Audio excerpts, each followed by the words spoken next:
Hello everyone.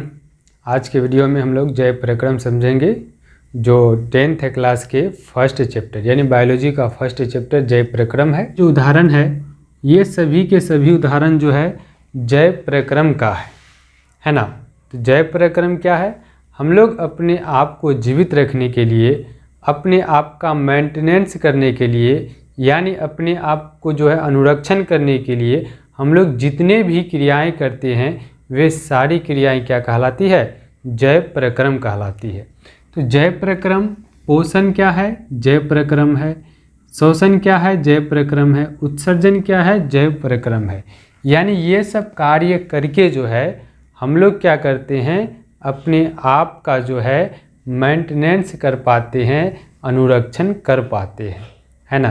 तो अगर आपसे ये पूछा जाए कि जो जय प्रक्रम है उसका उदाहरण, तो ये तीनों जो है उसका क्या हो जाता है? उदाहरण हो जाता है जय प्रक्रम का। तो जय प्रक्रम में जो सबसे पहले है पोषण है, यानी पोषण न्यूट्रिशन जिसको हम लोग इंग्लिश में बोलते हैं, पोषण न्यूट्रिशन, है ना। पोषण को हम अंग्रेजी में क्या बोलते हैं? न्यूट्रिशन बोलते हैं। तो जय प्रक्रम का जो पहला उदाहरण है यानी जय प्रक्रम का जो पहला क्रिया है वो क्या है? पोषण। तो इस पोषण को विस्तार से समझते हैं कि पोषण यानी न्यूट्रिशन क्या होता है। पोषण को जो है मुख्य रूप से दो भागों में बांटा गया है। पोषण को मुख्य रूप से दो भागों में बांटा गया है। एक होता है स्वपोषण जिसको अंग्रेजी में कहते हैं ऑटोट्रोफिक न्यूट्रिशन। ऑटोट्रोफिक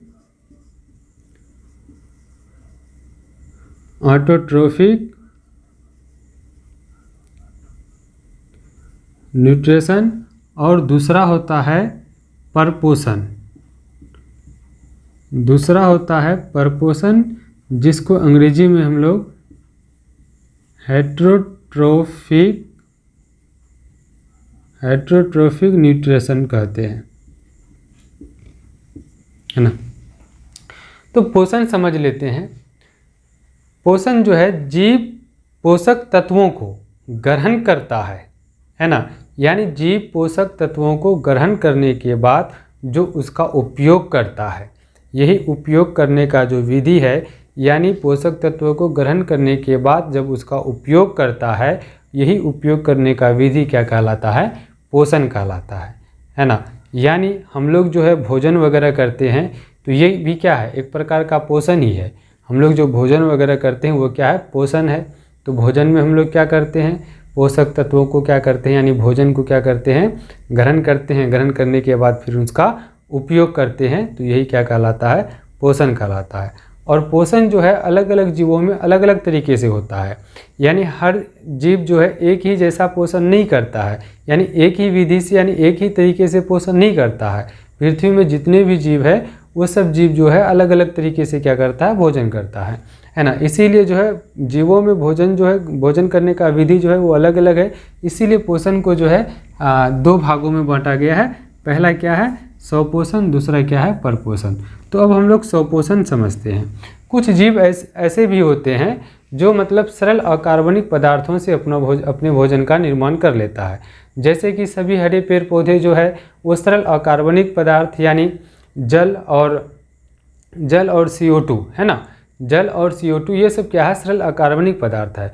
इनसे क्या करता है? वो अपना भोजन संश्लेषित कर लेता है ना। तो जो भी मतलब जीव सरल अकार्बनिक पदार्थों से अपने भोजन का निर्माण कर लेता है उसमें जो है पोषण का कौन सा विधि होता है? उसमें पोषण का स्वपोषण विधि होता है।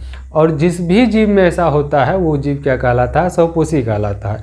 तो इसके उदाहरण की बात करें तो इसके उदाहरण में आ जाएंगे सभी हरे पेड़ पौधे।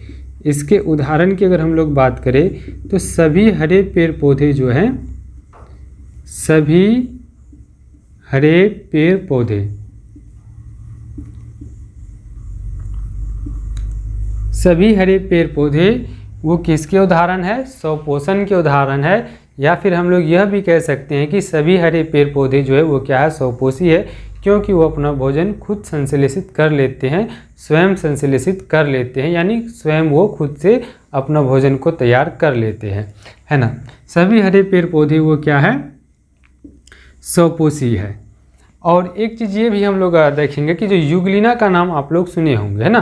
तो ये जो युगलिना है, ये युगलिना भी क्या है,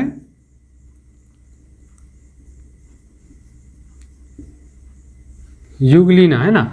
युगलिना ये भी क्या है, स्वपोषी के उदाहरण है। तो आपके एग्जाम में इस तरह का क्वेश्चन देखने को मिल सकता है कि निम्नलिखित में से कौन स्वपोषी है। तो आप लोग याद रखिएगा, सभी हरे पेड़ पौधे क्या होते हैं, स्वपोषी होते हैं। साथ साथ जो एक कोशी के युगलिना है वो भी क्या होते हैं, वो भी स्वपोषी होते हैं, क्योंकि इसमें जो है भोजन करने का विधि जो होता है वो क्या होता है, सरल होता है। यानी वो सरल और कार्बनिक पदार्थों से वो अपना भोजन का संश्लेषण कर लेता है, यानी अपना भोजन वो बना लेता है। और दूसरा विधि क्या है, परपोषण। दूसरा विधि क्या है, परपोषण। तो स्वपोषण का जो है मतलब प्रकार वगैरह नहीं है, लेकिन परपोषण का जो है कितने प्रकार है, 3 प्रकार है। तो परपोषण में क्या होता है, जीव जो है वो दूसरे पर निर्भर रह करके, दूसरे पर डिपेंड रह करके वो अपना भोजन को क्या करता है, संश्लेषित करता है। तो उसको क्या कहते हैं, परपोषण कहते हैं। और दूसरे से जो भोजन मतलब दूसरे पर निर्भर रह करके जो भोजन प्राप्त करता है वो 3 तरीके से प्राप्त करता है।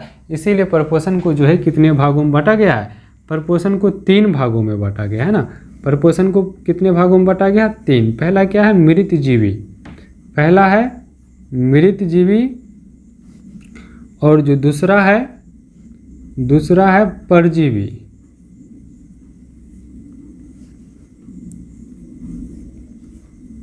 तीसरा है प्राणी संपोषी। प्राणी संपोषी, और इसको प्राणी संभोजी भी बोलते हैं। तो परपोषण के जो पहला प्रकार है वो मृतजीवी होता है। तो मृतजीवी जो है, मृतजीवी नाम से ही मतलब पता चलता है कि मृतजीवी, यानी मतलब कुछ जीव ऐसे होते हैं जो मतलब अपना भोजन जो है वो मरे हुए या फिर सड़े गले चीज़ों से प्राप्त करता है। तो वैसे मतलब जीवों को क्या कहते हैं, मृतजीवी कहते हैं। इसके उदाहरण की बात करेंगे तो जैसे मान लेते हैं कवक हो गया, है ना। कवक ये क्या है, मृतजीवी है। कवक के साथ साथ कुछ बैक्टीरिया, सभी बैक्टीरिया नहीं, कुछ बैक्टीरिया वगैरह भी जो है वो भी क्या होता है, कुछ बैक्टीरिया जो है वो भी क्या होता है, मृतजीवी होता है। यानी वो अपना जो है पोषण, यानी वो अपना जो भोजन जो है वो मृत जीवों से क्या करता है, प्राप्त करता है। तो आपके एग्जाम में इस तरह का क्वेश्चन देखने को मिल सकता है कि निम्नलिखित में से जो है, निम्नलिखित में से कौन मृतजीवी है। तो कवक, बैक्टीरिया आप लोग याद रखिएगा, तो इस तरह का क्वेश्चन बन जाएगा, है ना। और फिर ये भी क्वेश्चन पूछा जाता है कि मतलब सड़े गले चीज़ों से जो मतलब पोषण प्राप्त करता है या फिर भोजन प्राप्त करता है, या फिर कुछ जीव, या फिर इस तरह से क्वेश्चन को घुमा देगा कि ऐसे जीव जो सड़े गले चीज़ों से अपना भोजन प्राप्त करता है तो उसे क्या कहते हैं, तो उसे मृतजीवी कहते हैं। जैसे कौन है, कवक और बैक्टीरिया। और कुछ जीव क्या होता है, परजीवी भी होता है।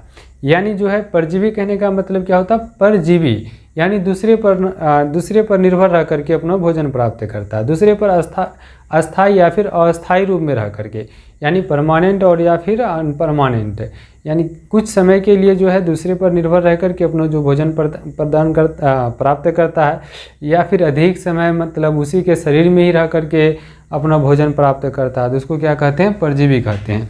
जैसे कि परजीवी में जैसे अगर बात करेंगे तो कृमि, ये भी क्या है, गोल कृमि, है ना। कौन सा कृमि, तो गोल कृमि हो गया।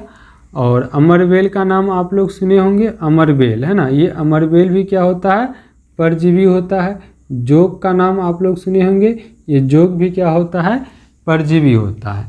यानी अस्थाई या फिर अस्थाई रूप में, कुछ जीव अस्थाई या फिर अस्थाई रूप में दूसरे के शरीर में रह करके अपना भोजन जब वो क्या करता है, प्राप्त करता है, तो उसको क्या कहते हैं, परजीवी कहते हैं। जैसे गोल कृमि, अमरबेल, जोग, ये सब किसके उदाहरण है, ये सब जो है परजीवी के उदाहरण है। और कुछ जीव जो है मतलब कुछ जीव जो है मतलब जटिल तरह के भोजन करते हैं, है ना। कॉम्प्लेक्स मतलब फूड वो क्या करते हैं, प्राप्त करते हैं या फिर ग्रहण करते हैं, तो उसको हम लोग क्या कहेंगे, प्राणी संपोषी कहेंगे। जैसे कि मान लेते हैं कि मनुष्य हो गया, कुत्ता हो गया, बिल्ली हो गया, ये सब के सब जो है मतलब दूसरे को खा करके या फिर दूसरे पर निर्भर रह करके या फिर जटिल मतलब पोषक तत्वों को प्राप्त करता है, खाता है, ग्रहण करता है, उसको क्या कहते हैं? उसको प्राणी समपोषी कहते हैं। जैसे कि खुद मनुष्य, हम लोग भी क्या है?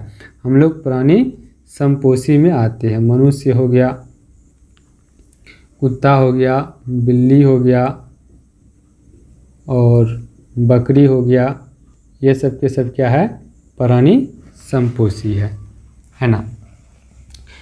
तो अब जो है हम लोग ये समझेंगे, ये जो स्वपोषण जो है, स्वपोषण विधि मतलब किस में होता है? सभी हरे पेड़ पौधे में पोषण का कौन सा विधि मतलब होता है? स्वपोषण होता है। इसीलिए सभी हरे पेड़ पौधे क्या कहलाते हैं? स्वपोषी कहलाते हैं। तो सभी हरे पेड़ पौधे क्या कहलाते हैं? स्वपोषी कहलाते हैं। तो अब हम लोग ये समझेंगे कि पौधों में पोषण, है ना। अब इसका अगला टॉपिक क्या है? पौधों में पोषण। तो चलिए अब पौधों में पोषण को समझते हैं।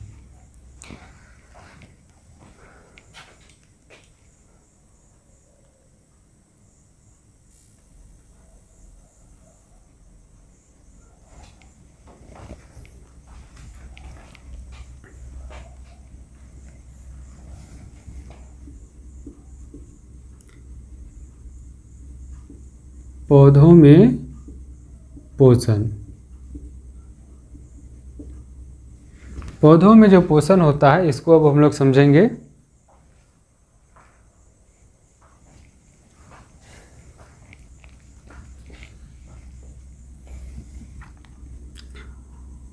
पौधों में पोषण यानी पौधे जो है अपना जो मतलब पोषण करता है, यानी पौधे जो है भोजन को प्राप्त करता है, तो उसके लिए जो है उन्हें एक मतलब प्रक्रिया से गुजरना पड़ता है। वो प्रक्रिया होता है प्रकाश संश्लेषण की प्रक्रिया। यानी प्रकाश संश्लेषण के माध्यम से ही पेड़ पौधे जो है वो क्या करते हैं? पोषण करते हैं, यानी वो अपना भोजन करते हैं। किसके माध्यम से? तो प्रकाश संश्लेषण के माध्यम से। प्रकाश संश्लेषण क्या है? ये भी क्वेश्चन आपके एग्जामों में पूछे जाने की संभावनाएं हैं। प्रकाश संश्लेषण यानी जिन मूलभूत प्रक्रियाओं द्वारा पेड़ पौधे अपना भोजन बनाते हैं या फिर अपने भोजन का निर्माण करता है, उन्हीं मूलभूत प्रक्रियाओं को क्या कहते हैं? प्रकाश संश्लेषण कहते हैं, यानी फोटोसिंथेसिस कहते हैं। तो फोटोसिंथेसिस के लिए यानी प्रकाश संश्लेषण के लिए जो है कुछ घटक की जरूरत होती है। पेड़ पौधे जो है अपना भोजन किनके माध्यम से करता है? प्रकाश संश्लेषण के माध्यम से करता है। और उन प्रकाश संश्लेषण के माध्यम से जो भोजन प्राप्त करता है उनके लिए जो है यानी प्रकाश संश्लेषण के लिए जो है उन्हें कुछ घटकों की ज़रूरत पड़ती है, उन्हें कुछ चीज़ों की ज़रूरत पड़ती है। वो चीज़ें कौन कौन सी है उसको हम लोग याद रखेंगे। तो पहला जो घटक है वो क्या होता है? H2O होता है, यानी जल। दूसरा होता है CO2 और तीसरा होता है सूर्य की किरणें या फिर सूर्य के प्रकाश, सूर्य के किरणें। और चौथा होता है क्लोरोफिल। इन्हीं चार घटकों के मदद से जो है पेड़ पौधे प्रकाश संश्लेषण की प्रक्रिया को पूर्ण कर पाते हैं और उनसे वो अपना भोजन बनाते हैं। किनसे? तो प्रकाश संश्लेषण की प्रक्रिया से। तो ये चारों घटक को आप लोग क्या रखिएगा? याद रखिएगा। कभी कभी एग्जाम में ये भी क्वेश्चन पूछ लेते हैं कि प्रकाश संश्लेषण की प्रक्रियाओं के घटकों का नाम लिखे। तो ये चारों घटक को जो है हम लोग लिख लेंगे उसके आंसर में, है ना। H2O यानी जल हो गया, CO2 कार्बन डाइऑक्साइड, सूर्य की किरणें क्लोरोफिल। तो H2O जो है यानी जो जल है ये पेड़ पौधे को कहाँ से प्राप्त हो जाते हैं? वो पेड़ पौधे को जो है ज़मीन के नीचे से, यानी जिस धरती में हम लोग रहते हैं उनसे जो नीचे पेड़ पौधे का जड़ कहाँ होता है? जहाँ पे हम लोग अभी जैसे मान लेते खड़े हैं, तो इनसे जो है नीचे ही क्या होता है? पेड़ पौधे का जड़ होता है। तो वो जड़ से क्या करता है? जड़ के माध्यम से जो है वो जल को ले लेता है और उसके बाद जो है CO2 यानी हम लोग जो है श्वसन की क्रिया में यानी सांस लेने और छोड़ने की क्रिया में हम लोग क्या करते हैं? CO2 को क्या करते हैं? मुक्त करते हैं। तो ये जो है CO2 को कौन प्राप्त कर लेते हैं, पेड़ पौधे प्राप्त कर लेते हैं। ऊपर से सन से सनलाइट उसको मिल जाता है, यानी सूर्य की किरणें मिल जाता है। तो 3 चीज़ उसको 3 जगह से मिल गया। उसके बाद चौथा चीज़ जो है क्लोरोफिल, वो खुद उसके पत्ती में मौजूद होता है। तो इन चारों की मदद से क्या करते हैं, वे अपने भोजन का निर्माण करते हैं।